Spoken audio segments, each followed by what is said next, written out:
Assalamualaikum warahmatullahi wabarakatuh. Salam dan bahagia Bapak Ibu Guru Penggerak. Saya Dwi Nur Apriani, calon guru penggerak angkatan 10 dari Kota Jakarta Selatan, akan memaparkan kesimpulan dan refleksi pemikiran Ki Hajar Dewantara pada modul 1.1 koneksi antar materi. Pendidikan dan pengajaran tidaklah sama. Pengajaran adalah bagian dari pendidikan.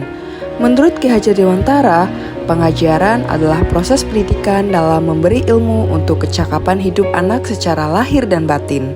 Sedangkan pendidikan pada hakikatnya adalah menuntun atau memberi tuntunan terhadap segala kekuatan kodrat yang dimiliki anak agar ia mencapai keselamatan dan kebahagiaan yang setinggi-tingginya, baik sebagai manusia maupun sebagai anggota masyarakat. Pendidikan menciptakan ruang bagi murid untuk bertumbuh secara utuh agar mampu memuliakan dirinya dan orang lain serta menjadi mandiri. Masih ingat dengan semboyan yang digaungkan oleh Bapak Ki Hajar Dewantara tentang peran guru sebagai pendidik? Yang pertama adalah Ingarso Sungtulodo, artinya seorang guru harus bisa memberi contoh, teladan, dan panutan untuk anak didiknya. Yang kedua, Ingmadio Mangunkarso, guru harus bisa membangkitkan semangat atau kemauan dalam diri murid untuk terus belajar dan melakukan inovasi. Dan yang ketiga, Tuturi Handayani, guru harus memberi dorongan atau motivasi serta arahan kepada anak didiknya. Apa yang Anda percaya tentang murid dan pembelajaran di kelas sebelum Anda mempelajari modul 1.1? Sebelum mempelajari modul 1.1 tentang pemikiran Ki Hajar Dewantara, pembelajaran yang saya lakukan hanya sebatas transfer materi pelajaran saja. Saya menganggap ketuntasan dalam penyampaian materi lebih penting daripada memahami karakteristik murid. Biasanya, saya hanya menilai murid hanya dari aspek kognitif saja. Misalnya saat mereka mengerjakan soal berupa tugas atau asesmen saja. Jika nilai murid sudah mencapai KKM, dinyatakan bahwa pembelajaran sudah berhasil. Pembelajaran terpusat pada guru atau menggunakan metode teacher center. Dan selain itu, saya pun beranggapan bahwa murid hanya sebagai objek pembelajaran. Sebelumnya, saya tidak memperdulikan apakah murid saya sudah benar-benar paham dari apa yang saya ajarkan atau tidak, karena fokus utama saya lebih ke ketercapaian materi. Mengingat materi yang saya ajarkan cukup banyak tiap semesternya. Saya pun hanya meminta murid untuk menghafal materi yang saya ajarkan tanpa memikirkan bagaimana caranya agar materi tersebut dapat dipahami dengan sepenuhnya oleh murid. Sehingga saya pun sering merasa gagal dan mengeluh jika banyak murid yang tidak tuntas setelah melakukan evaluasi. Apa yang berubah dari pemikiran atau perilaku saya setelah mempelajari modul ini?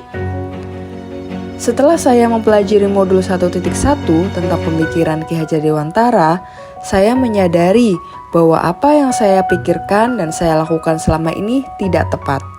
Seharusnya saya melakukan proses pembelajaran secara menyeluruh, bukan hanya aspek kognitif saja, namun juga afektif, psikomotorik, spiritual, sosial, dan budaya. Murid bukan sebagai objek pembelajaran, melainkan subjek pembelajaran, dan pembelajaran berpusat pada murid atau student center. Artinya, murid memiliki kebebasan berekspresi, mengemukakan pendapat, dan berkreasi sesuai dengan metode atau model pembelajaran dan media yang tepat. Guru seharusnya sebagai fasilitator dalam proses pembelajaran. Guru pun harus ikhlas penuh kesabaran dengan segala ketulusan hati agar terwujud pembelajaran yang menyenangkan dan berpusat pada murid. Selain itu, saya harus mempelajari karakteristik murid karena setiap anak dilahirkan dengan kelebihan dan kekurangannya masing-masing. Saya harus menghargai setiap karakter murid, memberikan kesempatan untuk mereka tumbuh sesuai dengan kodratnya. Apa yang dapat segera saya terapkan lebih baik agar kelas saya mencerminkan pemikiran KHD? Yang dapat segera saya terapkan dalam pembelajaran di kelas antara lain merancang pembelajaran yang interaktif dan menyenangkan dengan melibatkan murid sesuai dengan metode student center.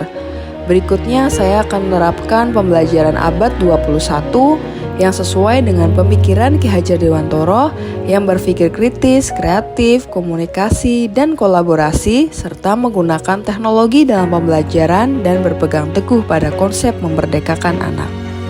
Pembelajaran tidak lagi menuntut, tetapi menuntun, karena tugas guru adalah memberi tuntunan atau arahan yang baik kepada murid, berusaha menjadi teladan bagi murid, baik dalam perkataan maupun perbuatan.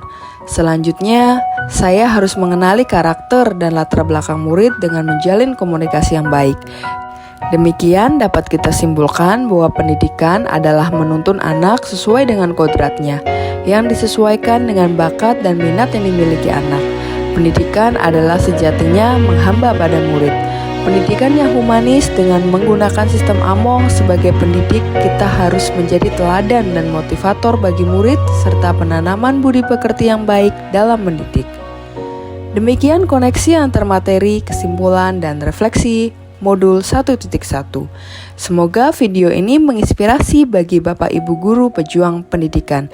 Salam dan bahagia Bapak Ibu Guru penggerak, tergerak, bergerak, dan menggerakkan. Wassalamualaikum warahmatullahi wabarakatuh.